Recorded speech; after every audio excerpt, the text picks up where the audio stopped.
Second anxiety, probably gone on way too long, but yeah. Second anxiety I've had, I had to get my hair cut. I don't know if you noticed, every single video, beanie. There's two reasons for that. One, I like wearing my beanie. I love my beanies. I've become attached to them. Two, I've needed a haircut for a little while, and my hair had grown out from essentially having a shaven head, and then not too long after that having a little bit of a trim, so I didn't have the whole tufts thing. And I hate going to a new place for a haircut. Absolutely hate it, because I don't usually have much of a clue what I want. And the places I've been to in the form of my regular places, I tend to be quite comfortable going there and go, oh hi, how you doing, and all that, and yeah, I don't really know, it's up to you, but I trust you, I know that they're good. The previous place I went to, knew the manager, and she's left there, so I was like, oh great.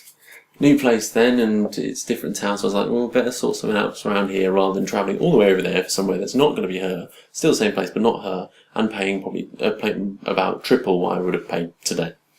So, bit of bullet, turned up. And I've been wanting to dye my hair for about a week, and I said to myself I won't do it until I've got the haircut.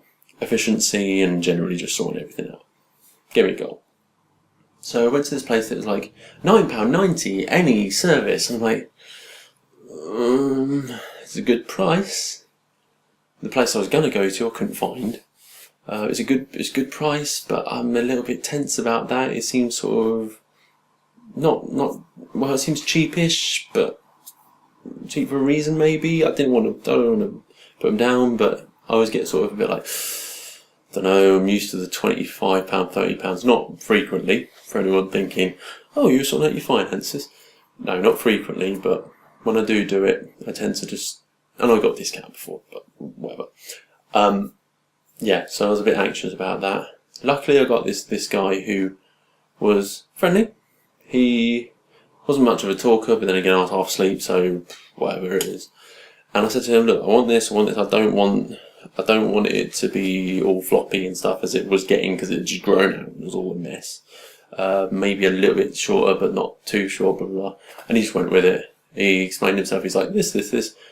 Oh, cool, yeah, go for it. Okay, fine. So the first 5-10 minutes is always tense, because you're like, you're shearing stuff off that I'm not sure, and it kind of gets worse and worse, because you're like, oh god, I'm not sure if that's what I want.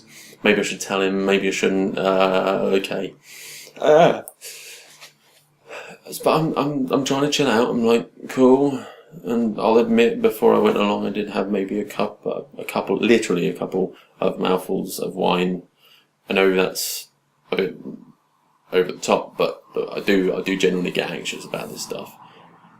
It's weird. I get anxious about the weirdest things. I could go and do something completely over the top. I could jump on a stage and I'd be a little bit anxious about it, but I'd be the same amount of anxious as that as I am going to get a haircut in a new place, and it's sort of weird, but yeah.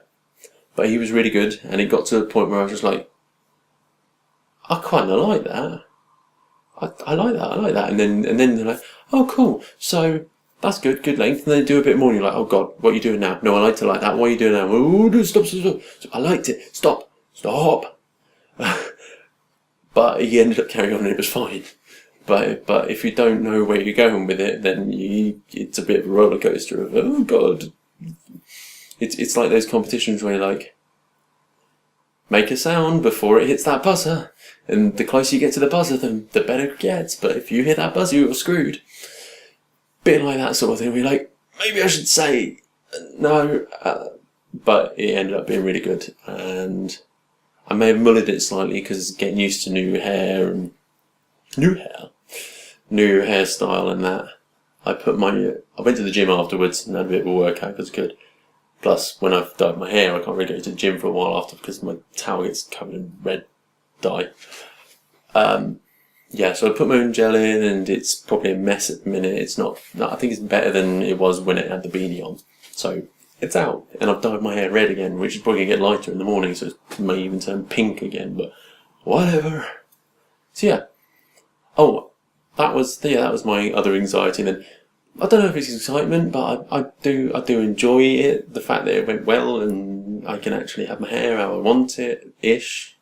I say want it. I didn't have a clue really much how I wanted it, but I like it. Yeah, so been an eventful time. Oh, and Chev from Geek Chat. Still got the t-shirt. Yes, this is a Hello Kitty IT Crowd t-shirt. Two things that, well, one thing that I really love, and the Hello Kitty thing I'll explain further in another video, but it's not an obsession, not a fan thing, it's just something I have a strange affinity towards occasionally. And it's not like I go and buy Hello Kitty stuff, but when I see something Hello Kitty, I'm sort of like, well, that's kind of cool. So I actually have a Hello Kitty mug, which I didn't buy. My Metal mate bought me. I may mention that before, possibly. He bought it half as a joke and half as a Hello Kitty. And the other thing is my Hello Kitty IT Crowd shirt, and I love IT Crowd. And I figured, well, it's Hello Kitty as well, so, you know, I love IT Crowd and it's Hello Kitty, that's got to be for me. You know, there's that strange affinity, but whatever. Yeah. I think I better leave it at that because I've probably gone for way too long. That's what she said. Yeah. Cool. Anyways, bye-bye.